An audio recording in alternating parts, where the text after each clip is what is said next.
আজ আপনাদের সাথে শেয়ার করছি একটা নিরামিষ কোপ্তার রেসিপি। ভাত, ফ্রাইড রাইস সবের সাথেই কিন্তু যায়। ছানা এবং ছোলার ডালের কোপ্তা, ভেতরে একটু কাজু কিশমিশের স্টাফিং দিয়েছি।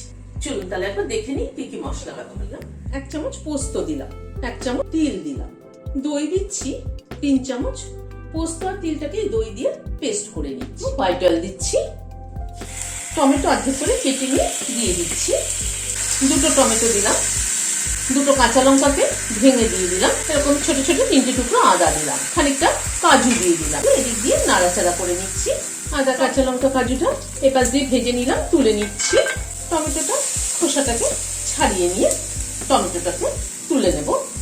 এবার একটু পেস্ট করে নেব। এখানে 50 গ্রাম মতো ছোলার ডাল ভালো করে ধুয়ে ঘন্টা 2-3 মতো ভিজিয়ে রেখেছিলাম। ছোট ছোট 4টে টুকরো আদা দিলাম, একটা কাঁচা লঙ্কা ভেঙে দিয়ে দিলাম।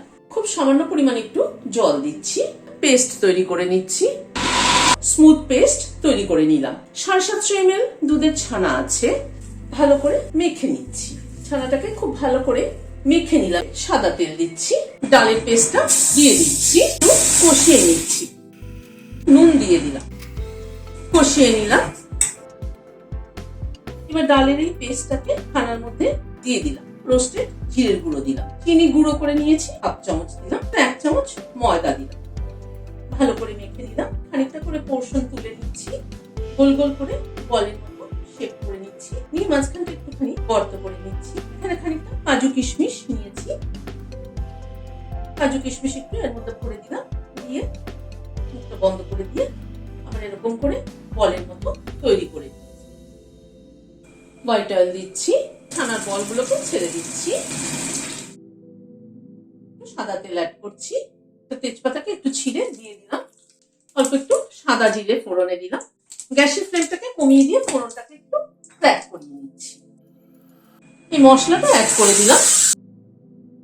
1/2 চামচ ধনের গুঁড়ো দিলাম, 1/2 চামচ জিরের গুঁড়ো দিলাম, কাশ্মীরি রেড চিলি পাউডার দিলাম, নুন দিলাম, হলুদ দিলাম। গ্যাসের ফ্লেমটাকে একদম কমিয়ে দিয়ে ধীরে ধীরে মশলাটা কষাবো।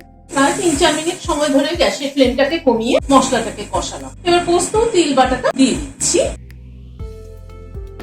এবার গরম জল দিয়ে দিচ্ছি।